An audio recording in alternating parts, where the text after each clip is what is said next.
भाजपच्या मोर्चामध्ये राडा करणाऱ्या महिलेविरोधात तक्रार दाखल झाली आहे। या महिलेविरोधामध्ये झेन सदावर्तेंकडून तक्रार दाखल करण्यात आलेली आहे। वरळी पोलीस ठाण्यात झेन सदावर्तेंकडून तक्रार दाखल करण्यात आली आहे। भाजपच्या जनाक्रोश मोर्चामध्ये महिलेने महाजन यांना सुनावलं होतं आणि याच महिलेवर आता तक्रार दाखल करण्यात आली आहे।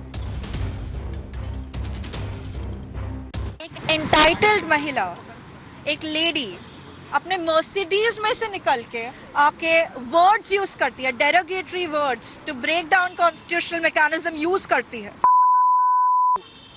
Shut up, get out, don't talk to me, ये वर्ड्स जो सिर्फ इंसल्टिंग नहीं है बट देश को एक स्टेप पीछे ले जाने वाले वर्ड्स हैं कि मैंने कंप्लेंट फाइल की है and I have requested the police officers to lodge an FIR and take actions.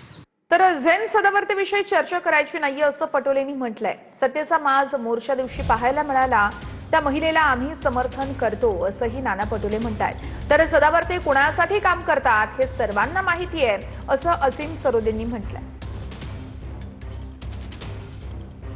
सदावर्तेचं काही आमचं काही आम्ही त्याच्याशी फार काही डिबेट आणि त्याच्याबद्दलची चर्चा आम्हाला नाही करायची आहे। पण सरकारचा माज जो आहे, सत्तेचा माज जो आहे तो त्या दिवशी आपल्याला पाहायला मिळाला आणि एका महिलेनेच यांना उत्तर दिलं आणि एकीकडे महिलांसाठी आम्हीच आहो अशा पद्धतीचा दिखावा करण्याची, नौटंकी करण्याचं जे पाप महाराष्ट्रातलं सरकार करते आणि त्याचा परिणाम त्या दिवशी एका महिलेनेच यांची जागा दाखवण्याचं काम केलेलं आहे आणि ते बरोबर आहे, त्याचं आम्ही समर्थन करतो। त्यांच्याबद्दल काय बोलायचं, आता सदावर्ते कुटुंबीय हे सगळं कायद्याच्या क्षेत्रात आहे आणि त्यांच्या दृष्टीने कायद्याचा उल्लेख करून ते काहीतरी कामकाज करत असतात।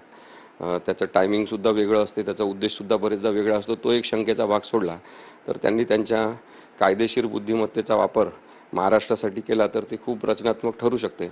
आता ज्या स्त्री तिथे इंग्लिशमध्ये आरडाओरडा करत होत्या त्या मिसेस गरेवाल म्हणून आहेत आणि त्या अरुण जेटलींची ती पुतणी आहे, भाजपची अरुण जेटली ज्या त्यांची ती पुतणी असं आता रिव्हील झालेलं आहे।